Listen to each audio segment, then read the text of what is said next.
Ever since he was a child, Arthur Holloway knew he wanted to be an inventor. Living in London, Arthur would fantasize about different creations that he knew will not only satisfy him but the world as well. When he grew older, his first creation was a self-chiropractor that would kill the stress of those experiencing it. This creation was nothing but a success. With many buyers and people who kept buying them during the time, Arthur became wealthy at a very young age. Coming from a financially mediocre household, this was a good stepping stone for Arthur.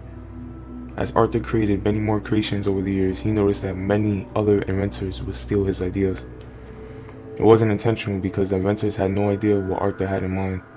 They beat Arthur at his own game. They won the race. In an unhealthy state of mind, Arthur grew jealous of those who had stolen his ideas. Arthur discovered the contacts of all those inventors who had stolen his ideas and invented another creation. A creation far different that wouldn't help the world at all. A cell hypnotizer. A creation that would hypnotize every individual Arthur contacted. He kept this creation a secret. Arthur then contacted every inventor who even got a slice of success and that needed the cell hypnotizer. After controlling their minds, he then forced the inventors to put their lives to an end. New reports found these acts very mysterious as each inventor was found with their throats slit, lifeless on the ground simultaneously. Arthur felt something he had never felt before. He felt guilty. Arthur dealt with this guilt by grabbing his famous shears, used to cut through steel and slowly inching them closer to his throat. He hesitated. He knew that if he has the advantage now, that he might as well take advantage of it. With Arthur knowing that he killed all his competition, left him empty. Arthur was out of ideas for creations ever since his malevolent acts. He dreamed of some type of karma or entity tailing him in the long run, or even sooner. Finally, Arthur came up with an idea that he believes can favor the world and bring him back on top. An easier way of transportation. Portals. Time portals that can get citizens from one destination to another. After 3 months of creation, the creation was finally finished. Right before marketing his new invention, something stopped him. Something knew what he was up to and paused his successful invention. He was frightened by this thing. He couldn't see it, but he felt its presence, in fear. Arthur finally saw it. This entity that's been haunting his dreams. He then grabbed his shears, then stabbed himself through both eye sockets, then hit the floor. A fog rolled in and guided Arthur along with his new invention to his final destination. This thing saw Arthur's invention as something that can not only change his realm, but can be used to enhance its realm. Arthur would use this invention for acts that he never knew he would do by his hand. Arthur called this invention the Masterpiece.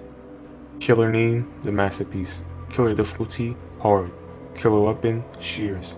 Speed, 4.6 ms. Height, average. Tear radius, 32 meters. Power description, time sphere.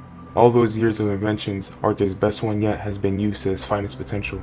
The Masterpiece could throw his time sphere at any valid surface or wall. Throwing a time sphere at a valid surface or wall creates a portal. The Masterpiece must throw another time sphere at any other valid surface or wall to open up both portals. Special ability, doorway and exit. After the portals are open, the Masterpiece can enter these portals. Exiting a portal grants a short speed boost for the Masterpiece. The Masterpiece can seal a portal or both and throw them elsewhere. Survivors cannot enter these portals. If a portal is open for too long, it will seal on its own. Secondary action. Upon throwing a time sphere, the Masterpiece can switch throw styles between an overhand or underhand for least or farther distance. Perks.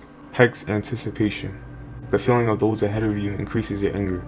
If a survivor fast vaults a window or pallet, you will be granted the haste status effect of 13%, 14%, and 15%. After a survivor takes any damage or the chase is no longer active, will deactivate the haste status effect. Anticipation has a cooldown of 140, 130, and 120 seconds. Hex Roamer. You always want to get the upper hand in any scenario. You start off the trial with the haste status effect of 13%, 14%, and 50%. Every 80, 70, and 60 seconds, it activates again. Hex Roamer cannot be stacked with other haste status effect perks that are currently active. Hex See No Evil. Your courage for others to witness suffering is concealed. When a survivor is put into the dying state, the last 2, 3, 4 survivors are affected by the blindness status effect. The blindness status effect affects any survivor that's outside your tear radius first. Mori. The Masterpiece sets down portals behind and in front of a survivor. The Masterpiece stabs survivor through the eyes, teleports behind them and stabs them through the sternum, teleports in front of them and stabs them through the throat. Survivor falls to the ground.